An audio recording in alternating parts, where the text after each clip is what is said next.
Why did you mention Bucha? If I were a Russian official, I would have tried to bypass that bloody massacre. But you included it in your remarks at the UN General Assembly. What is it that surprised you? I mention this topic every time. I met with Antonio Guterres in 2023 at the UN Security Council meeting, which he attended, and in 2022 a year before. Today is the International Day for Universal Access to Information. But you seem to have no access to information that floats freely in the internet and social media. In Istanbul, in April 2022, we reached an understanding with the Ukrainians that we were ceasing the hostilities and signing an agreement.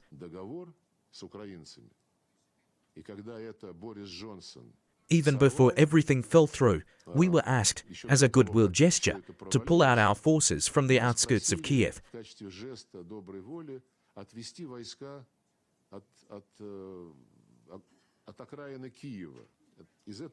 including the township of Bucha.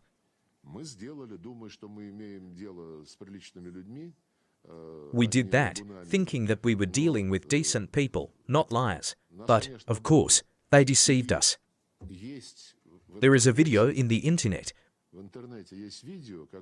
where the mayor of Bucha is saying proudly to camera after the Russian withdrawal that they have regained control over their small motherland. There are no Russians and they are the masters again.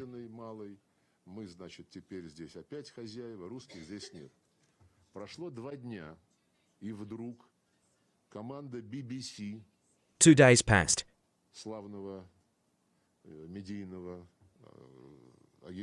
All of a sudden a team from the glorious BBC media agency shows TV footage of human bodies arranged in Bucha's broad central street, not in some basement.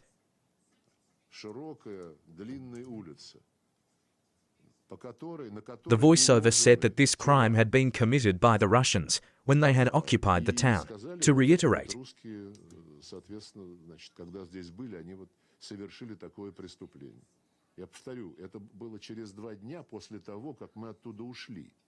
this was 2 days after we left. New sanctions were announced in connection with this story. Since then, it makes no sense to hope for any investigation. We took the simplest path. We asked if we could see the list with the names of people whose bodies were shown by the BBC. In response,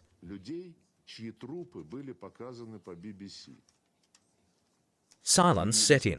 I asked Antonio Guterres. Yesterday, I told him about it again. He replied that they would inquire once again, but they have already applied to the Ukrainian regime. No one tells them anything, but if this is so, it means they have things to hide.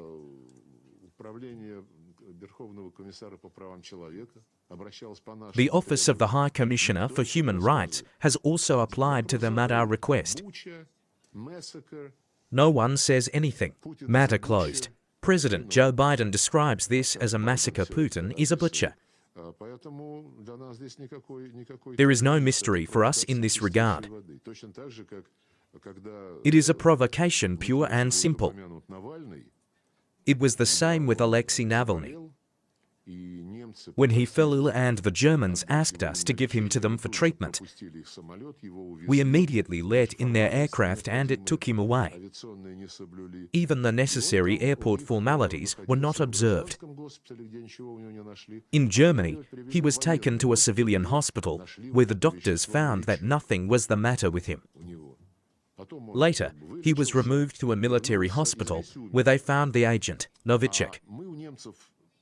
After that, he recovered as it were, came back home, and died.